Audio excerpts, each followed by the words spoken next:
हाँ जी, good evening everyone. आज हम लैंड रिफॉर्म्स का अगला पॉइंट करेंगे जो है land ceiling. It means fixing specified limit of land that can be owned by a single person.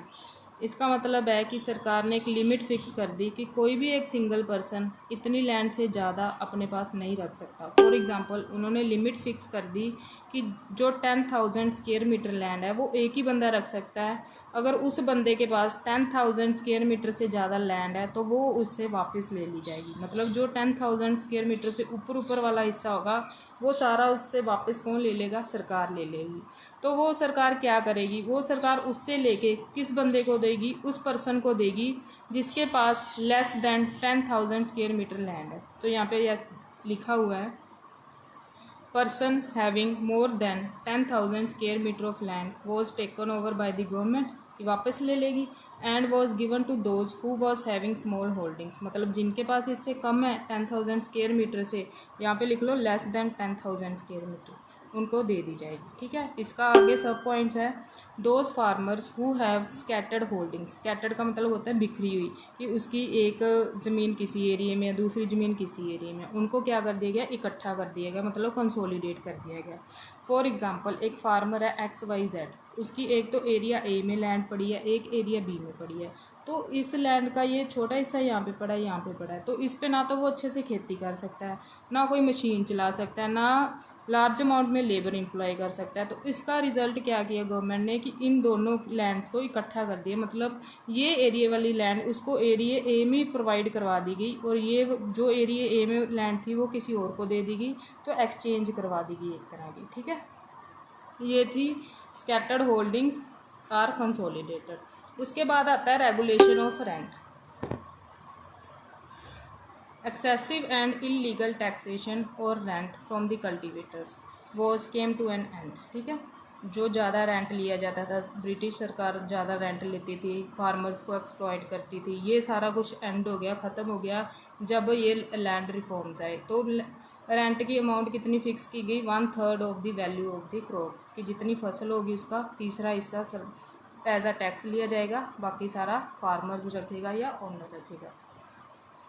तो इसका कंक्लूज़न क्या आया निकल के? जो हमने लैंड रिफॉर्म्स किए वो सिर्फ 2 ही स्टेट में सक्सेसफुल हुए, केरला एंड वेस्ट बंगाल। याद रखना है कहाँ कहाँ पे सक्सेसफुल हुए, केरला एंड वेस्ट बंगाल। क्यों? क्योंकि because government of these states committed to their policies. जो यहाँ की गवर्नमेंट थी वो अपनी पॉलिसीज़ की तरफ पूरी कमिटेड थी कि जो पॉलिसी उन्होंने अडॉप्ट कर ली वो उसको निभाते ही रहेंगे, ऐसे नहीं कि बीच में छोड़ देंगे। But other states were not so much committed. तो दूसरी स्टेट्स अपनी पॉलिसीज़ के लिए इतनी कमिटेड नहीं थी, जिसके रिजल्ट की वजह से inequality of land holdings continue in these states. तो इनइक्वालिटी थी जो यहाँ के लोगों के पास वो कंटिन्यू होती रही। ठीक है, तो ये थे सारे लैंड रिफॉर्म्स। अब हम देखते हैं टेक्निकल रिफॉर्म्स। कौन कौन से टेक्निकल रिफॉर्म्स हैं? जैसे HYV seeds and green revolution. During the 3rd 5-year plan need was felt. किसकी नीड फेल्ट हुई? जरूरत मानी गई किसकी? Adopt green revolution in India की। इंडिया में अब क्या आना चाहिए? ग्रीन रेवोल्यूशन आना चाहिए। क्यों ये नीड पैदा हुई कि हमें ग्रीन रेवोल्यूशन लेके आना चाहिए? क्यों? क्योंकि because of traditional agriculture practices it was not possible to increase the level of production of goods and services up to the required extent.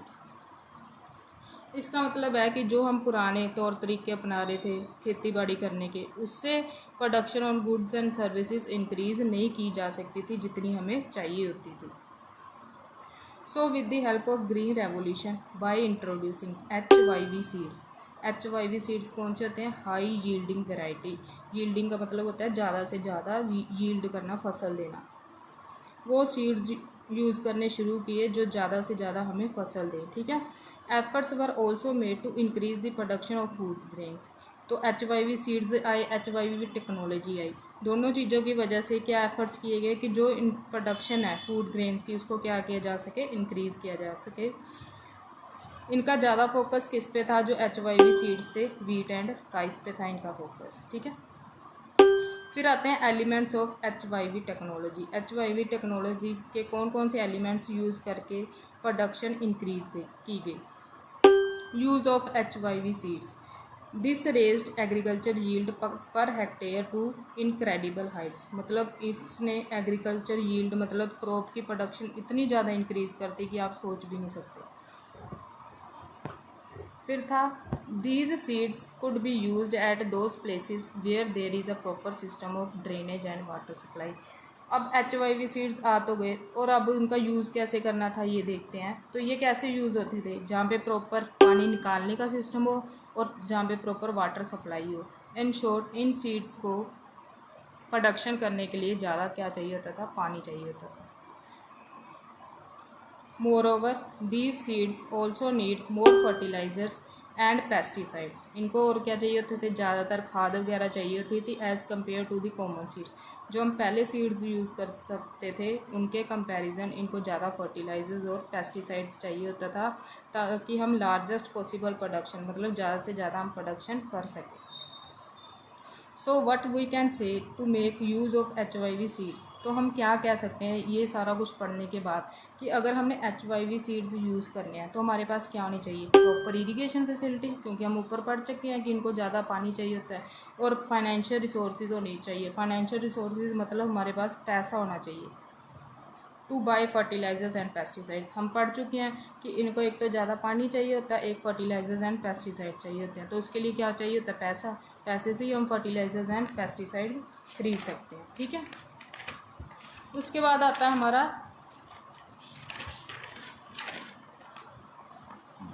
तो हमें कि ग्रीन रेवोल्यूशन से क्या क्या फ़ायदे हुए।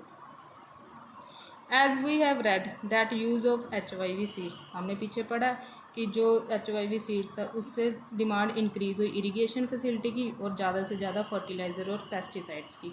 तो इसके लिए सरकार ने अब क्या किया, ग्रीन रेवोल्यूशन ले आए तो उसको सक्सेसफुल भी तो करना था। तो सरकार ने क्या किया, वेरियस स्टेप्स उठाए। जैसे देखो क्या किया उसने, वेरियस सब्सिडीज़ मतलब एक तरह का बेनिफिट देना to small farmers to purchase fertilisers and pesticides. Subsidies provided करवानी शुरू कर दी फार्मर्स को ताकि वो फर्टिलाइजर्स और पेस्टिसाइड्स खरीद सकें। ऑल्सो वेरियस इरीगेशन प्रोजेक्ट्स वर लॉन्च्ड। इरीगेशन मतलब पानी के प्रोजेक्ट लगाए गए ताकि जो कंट्री का ज़्यादा एरिया है वो अंडर इरीगेशन के पर्पज़ के लिए यूज हो जाए।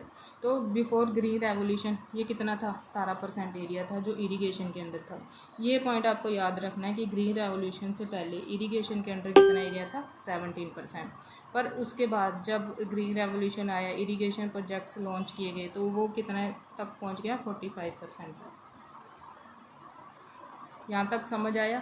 फिर हमें ग्रीन रेवोल्यूशन के बाद दो फेसेस फेस करने पड़े। दो फेसेस आए हमारे ग्रीन रेवोल्यूशन के बाद, मिड 60 टू मिड 70, मतलब मिड 1960 टू 1970। सेकंड फेज आया mid 70 to mid 80।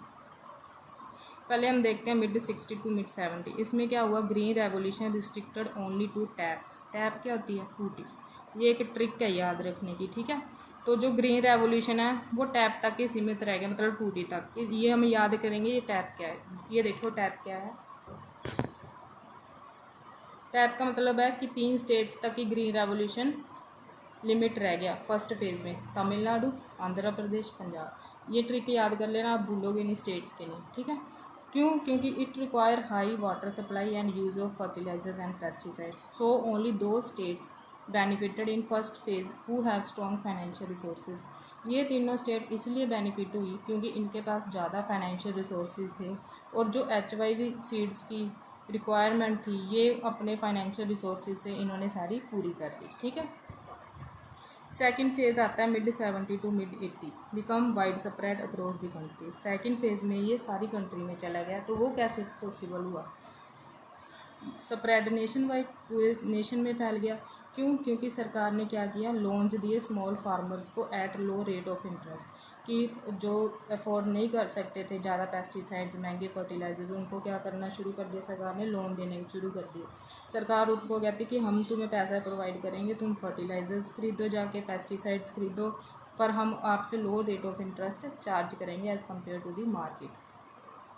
So in second phase benefit of green revolution reached even to small farmers. तो हम कह सकते हैं कि सेकेंड फेज़ में इवन स्मॉल फार्मर्स के पास भी ग्रीन रेवोल्यूशन क्या हो गया, पहुंच गया, ठीक है। ये तो सारा था कि ग्रीन रेवोल्यूशन कैसे आया। कल की वीडियो में हम करेंगे कि उसके बेनिफिट्स और लिमिटेशंस क्या रही। फिर हम करेंगे कि हमारा इंडस्ट्रियल सेक्टर कैसे डेवलप हुआ at the time of the independence and even after 1950 and to 1990। Thank you, have a nice day.